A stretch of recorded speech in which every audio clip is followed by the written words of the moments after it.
to us is sort of three key concepts, regardless of whether you're running a campground, an RV park, doing outdoor recreation, anything in terms of reducing the risk of COVID-19 is developing a plan which addresses three broad ideas, one of which is social distancing and how to maintain that in your facility, how to do hygienic practices, including things like hand hygiene. And then last but not least, as a business, is identifying employees or customers who have potential COVID-19, isolating that person, referring them to public health so that we can arrange for testing, and then identifying who your contacts are so we can trace them, and quarantining those people that are contacts. So every campground, every RV park needs to have and develop a COVID-19 plan.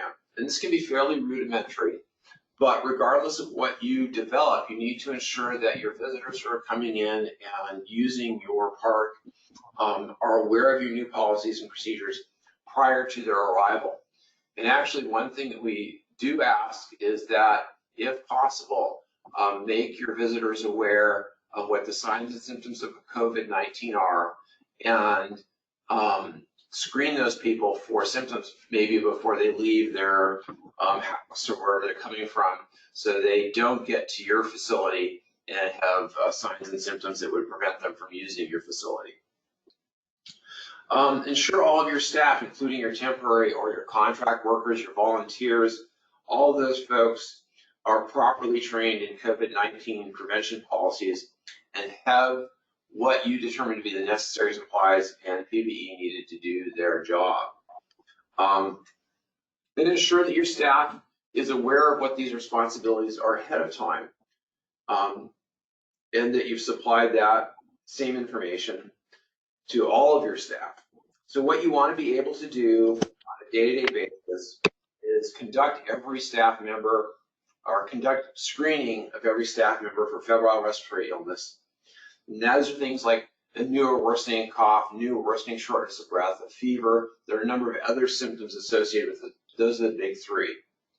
You want to exclude from work any staff member who screens positive for febrile respiratory illness or who tests positive for COVID-19, because we know about a third of people who have COVID-19 never have symptoms. So one of the things we do encourage all of our businesses in Mariposa and actually throughout the region is to get tested on a recurring basis, knowing that as a tourism-based economy, as we are hospitality workers, is that we encounter people who are asymptomatic and coming from areas of high transmission. So testing on a recurring basis at one of the Optum Server Verily sites is relatively easy to do and inexpensive. If you do have someone who you identify as either being symptomatic or testing positive, you need to be able to identify who those close contacts of that individual was. And by close contacts, we define that as being within 6 feet for 10 or more minutes of any symptomatic or positive staff. And then you want to exclude them from work and ask them to quarantine. And again, the role of you in this as an employer is you can ask them to isolate, you can ask them to quarantine, but to actually order them into isolation or quarantine is the role of us in public health. That said, you need to have the ability to isolate or quarantine staff that live on site. So if you have someone who lives in your campground, in your RV park, they need to be provided with a space to isolate or quarantine there. Know your contact information for public health so that you can reach out to them and allow that investigation of COVID-19 illness to happen. And then as you look at that contact, as you are thinking about that illness, think if there's any work-related factors associated with it and adjust your plan accordingly to minimize further spread or further occurrences. So there are some required actions that are needed in your COVID-19 plan. A key feature is, again, getting back to hygienic practices, is the maximum occupancy for your facility is based on the number of operational restrooms that you can operate and maintain while supporting physical distancing requirements. So basically, you don't want to overflow your ability to do hand hygiene, to use the restrooms, etc. Then you want to also keep your restrooms clean by establishing a more frequent cleaning rotation. And you want to create and post that cleaning schedule so everyone is aware of what your cleaning policies are. And then as a backup, if you're using things like a portable or vault toilet, ensure that your visitors are coming with their own hand sanitizers, which is either an ethanol-based or isopropyl-based gel, and that can be used in lieu of hand washing if you do not have hand washing stations established. If you do have them established, make sure they're maintained with adequate towels, soaps, etc.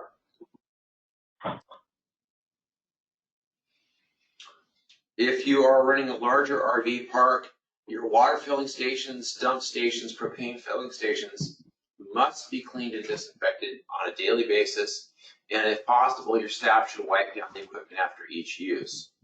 Another thing you can do here is place hand sanitizers so that you can have those available for visitor and staff use as well. As you are setting up your campsites, as you're setting up your rental units, you should ensure that it's only one household occupying that campsite, so there's no commingling of people from different locations at a single campsite. You should not be permitting entry to people who are not registered visitors of that campground or of that RV park. These are all measures that are taken to kind of keep everyone in as small a bubble as possible and mitigate the transmission of disease. Some recommended actions are to reach out to your visitors who have reservations before their arrival and confirm the reservation, but also this is your opportunity to screen them and their household for symptoms of COVID-19. If you get a positive response from the visitor about them or any members traveling with them, you should ask them to reschedule or cancel their reservations. When they do get to the campground, if possible, there should be a no-touch check-in and check-out procedures. So there's a minimum of spread by contact and also in person where you can have droplet transmission. That said, if it's not possible to do a remote check-in, do it outside, and then as far as checkout, do it by emailing receipts rather than doing paper transfers.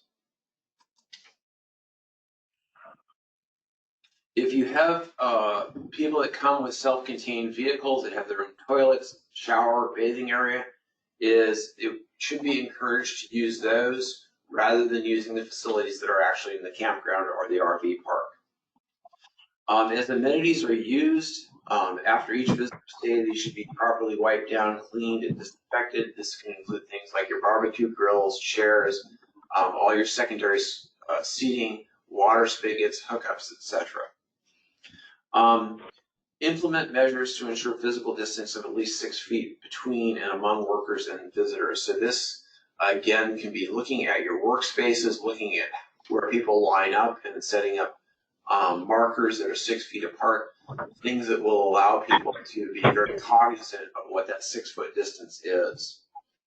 And then you know your facilities better than we do. You should be monitoring those areas where people are likely to gather and ensuring that they do maintain that 6-foot distance between them, and that other physical distancing guidelines are maintained.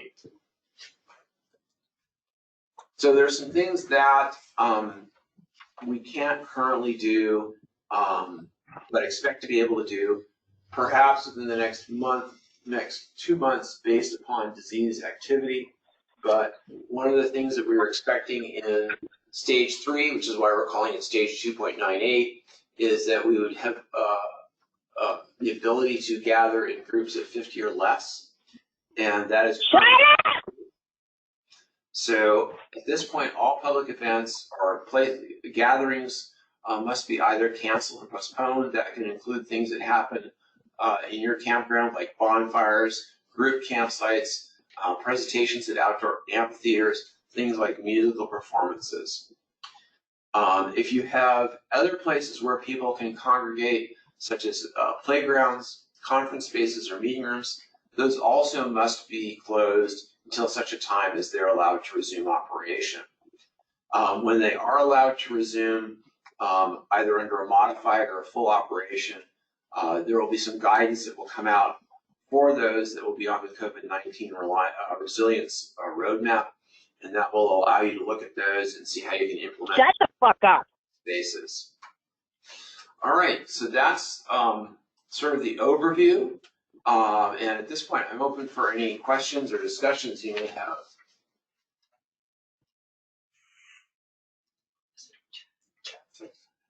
We've got some stuff up in the chat, so let me drive up there. It's here, yes. Please. Yes, the PowerPoint will be sent out, and we put all the PowerPoints for all of the sector guidance on the Mariposa County website. So each of the sectors, regardless, places of worship, restaurants, etc., this will be placed there as well as this actual presentation is recorded, so it will be on there as well. And we'll share this with our Tuolumne colleagues as well, so that they can share it on their website.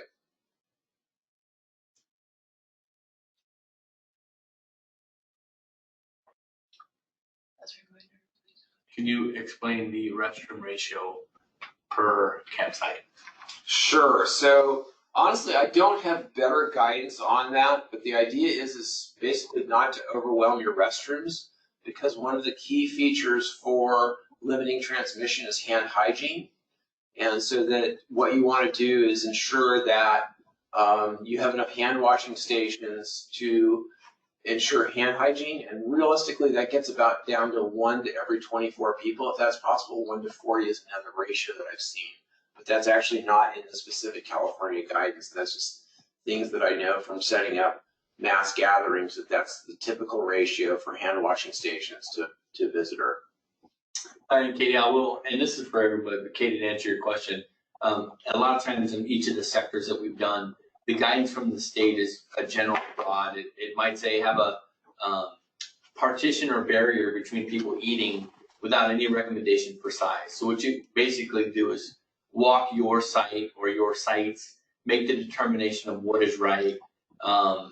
Contact us, Kim Keith, whose email address is probably at the end. If it's not, we'll send it out. It's on the website as well, and we can help answer any questions you might have about that. Knowing that the state guidance is very general, and then you may have organizations that you belong to or state organizations that may have more restrictive guidelines. Typically, always follow the most restrictive guidelines. That will be the best case scenario. And then we have a question from John. Are swim beaches allowed in campgrounds? Yes. So in the guidance from the state is a section on swimming, and it's more aimed at pools and how to sanitize pools. But it also applies to swimming areas regardless of whether it's a natural feature or not. And really, again, it gets down to setting up social distancing and making sure that people stay in their family units or their own bubble, if you will. So you're minimizing the interactions between people who don't know each other. Yeah, we are working, as Dr. Eric just said, a lot of the stuff is overlap between one sector and the other. We're working on one guidance documentation that has all of the sectors listed with hyperlinks to frequently asked questions or public health officer orders or state orders, so that there's a one-stop shop for all the sectors at the same time. And as soon as that comes out, it'll be out on the Mariposa County website as well. So this allows. Yes. So this is kind of a splitting hairs comment, is that, or I shouldn't say comment, answer, is the state distinguishes between group picnic areas and small individual picnic areas. So you are allowed to have well-spaced picnic areas that where a single family unit or a single bubble, if you will, can sit, but you can't have a large group gathering picnic area open.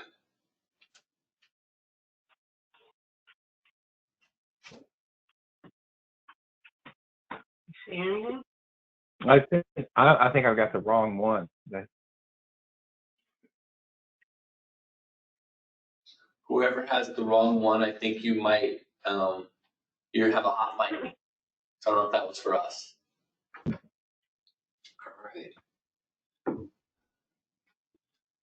Great. Do all counties have permission to open June 12th? So at this point, not all counties do, but we do know that the counties that are participating on this call, if it's Mono and Tuolumne, along with Mariposa, is that we're seeking to open on or about the 12th. And actually for Mariposa and Tuolumne, we're trying to align with the park opening that will occur on the 11th. And so we're seeking that one day earlier. Do all counties have variants at this point? No. So that's actually a really good question, is that the only answer, for more broadly speaking, do all counties have permission? If it is a non-variance county, of which there's about a half dozen left, is that those counties cannot implement these. So Imperial County, San Francisco, a handful of others.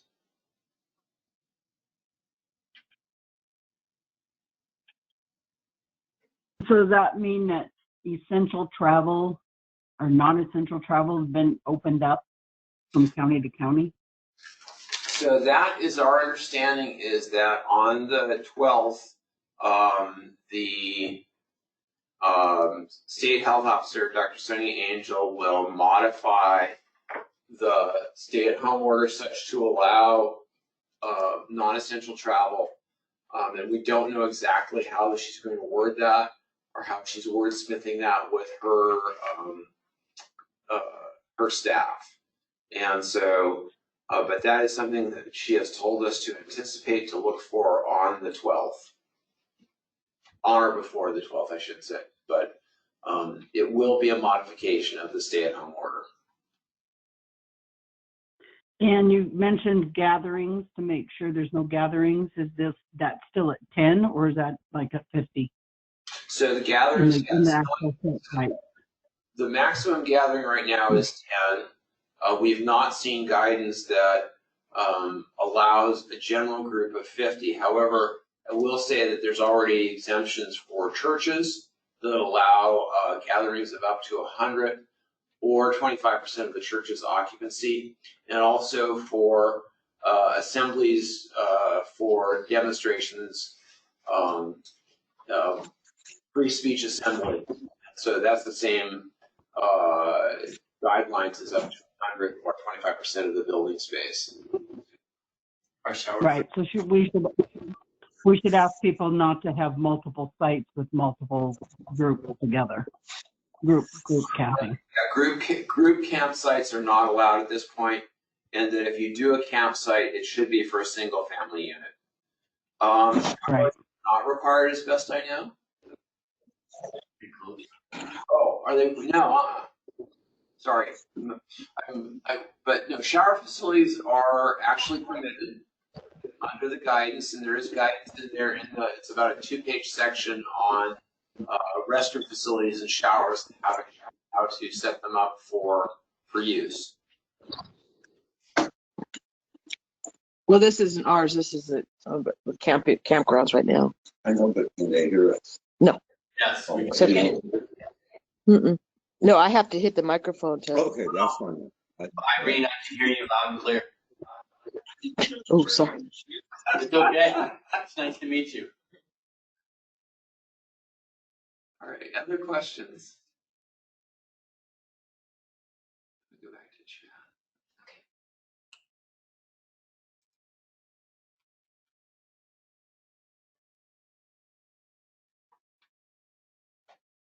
Your two, as you look at the screen, if you're not on a phone call, your two best places to send an email to are mariposacovid19@gmail.com or katekeys@mariposacounty.org. And we have a couple more questions. Short-term rentals start at 2. So come back, if you're a short-term Yeah, rental or lodging, come back at 2 o'clock. Usually have to book 7 days in advance. How will that work for the weekend? For this weekend? For this weekend, you can go ahead and start booking now with the proviso that if something untoward happens between now and then, things are subject to change. If we were to experience a large cluster of disease, if we were to have some sort of large scale outbreak, then we would modify the openings. But again, at this point in time, there's nothing that prevents you, either as a campground or for that matter, for those of you who are listening in for short-term rentals, from starting the reservation process at this point in time. Again, with the proviso that things are subject to change.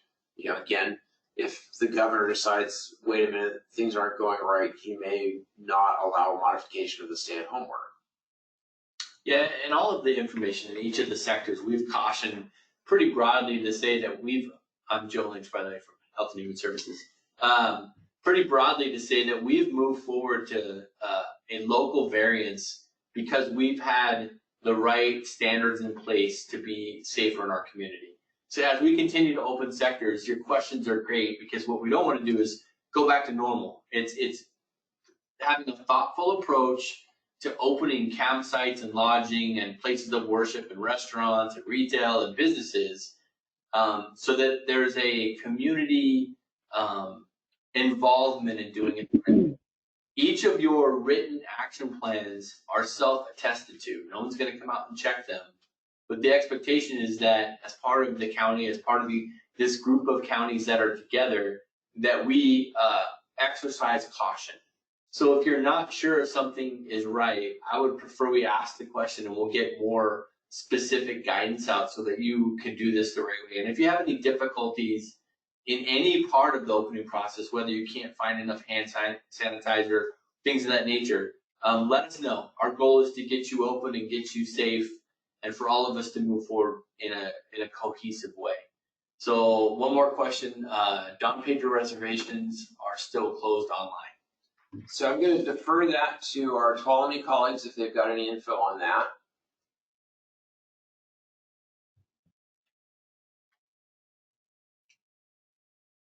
This is Eric from Tuolumne. We don't have any control over Don Pedro's rental, so we'd have to get in touch with the rec department down there, but that's not controlled or managed by Tuolumne County. Okay, super. Yeah, and I can say the same for the Merced Irrigation District sites that are on Lake McClure, as we don't have control over them, but I've been actively communicating with them, and so hopefully their reservations are ready to rock too. Yeah, with each of them, whether it's the chambers or the tourism or is, like I talked about being more restrictive, we still have restaurants in Mariposa County that will deliver only or do curbside. They're not comfortable enough to open up. We don't force them to. They manage their own expectation. I will, kind of the final point on this, and we'll answer your last question there, Mr. Bell, is this 2.98 is pretty much a slide scale. I mean, if we have a cluster of cases, we may have to toggle back some of the things that we've opened. It certainly doesn't necessarily mean that we go all the way back to stage 2 where everything is closed, but we'll review with our health experts the right way to mitigate any community spread. So it's really on all of our best interests to do as many of these activities that you see in the California guidance or that come from our public health officers to the fullest extent to keep not only yourselves but your clients safe. Any ideas on Yosemite or Stanislaus National Forest opening? So I do think we've got some representatives from Yosemite on the call, so I'll let them answer that. And then if we do have anyone from the Stanislaus or if someone from Tuolumne has more information on the Stanislaus National Forest, that would be great. So who do I have from Yosemite on the call? And if not, I can speak for them.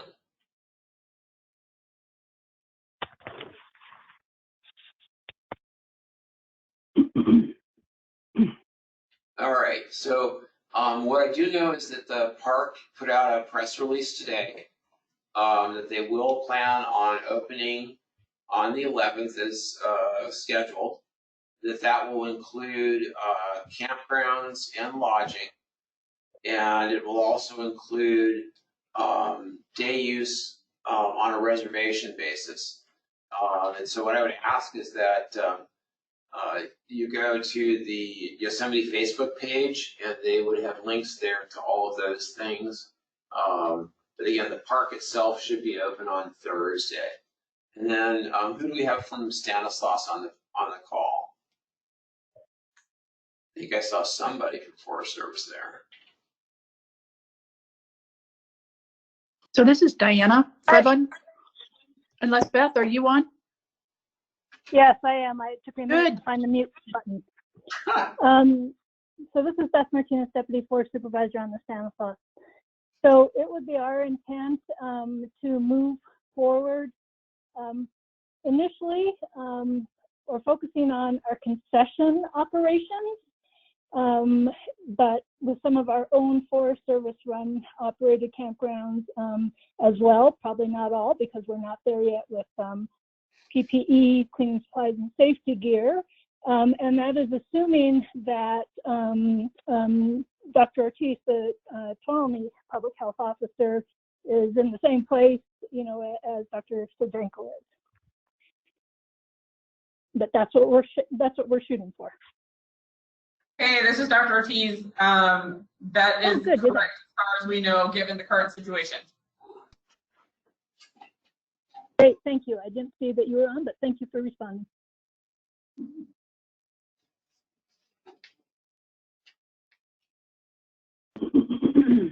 Alrighty. Any other questions?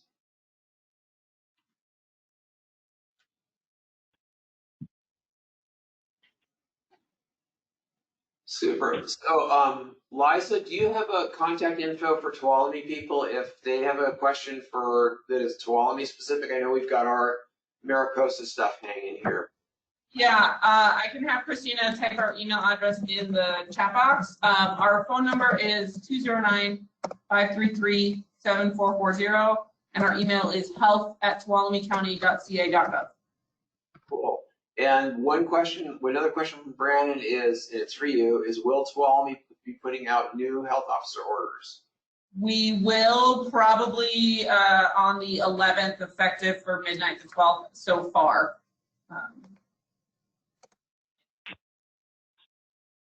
And for those of you who are looking in the chat, Tuolumne just hung up their email and phone number. And for those of you who are on the phone, is health@tuolumecounty, all one word, .ca.gov.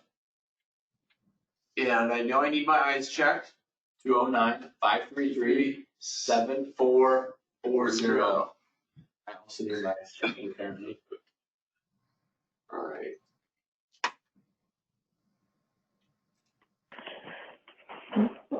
Can I ask a clarifying question? This is Supervisor Brennan. And on the Tuolumne piece, I'm just looking at the timing and if we are going to be open on the 12th. And this would be for both the Forest Service and Dr. Ortiz. So those folks, again, need a little bit of time to have everything in order. And I think I heard Dr. Sarjenko, you said Mariposa County was going to be done on the 11th. Wondering or hoping that we would have ours on the 11th also.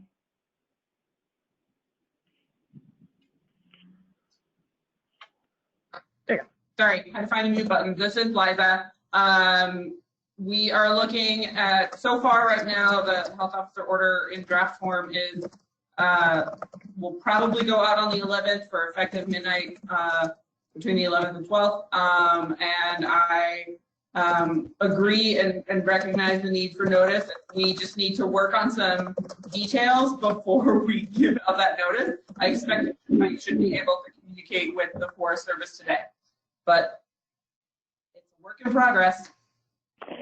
Okay, so I appreciate that. I think I heard Dr. Sarjenko advise that folks could start taking reservations with the anticipation. So if this is out at midnight morning of the, AM of the 12th, people could have reservations in place for Friday the 12th.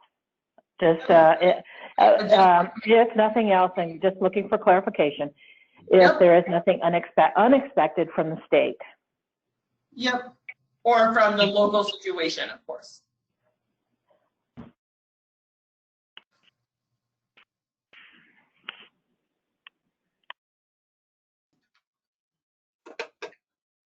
Okie dokie. Thank you, Supervisor Brennan. Anything else for any other questions or discussion? Okay, well, super. Thank you so very much again for my neighbors in Mariposa and actually my neighbors in Tuolumne as well. Thank you for joining us. Let's stay safe out there. Let's keep doing all those basics, the hand hygiene, the other things that we do to prevent the spread of disease, and then layer on top of these guidelines for camping and do this in as safe a manner as possible. And I thank you all for your participation and your cooperation, and we look forward to having a good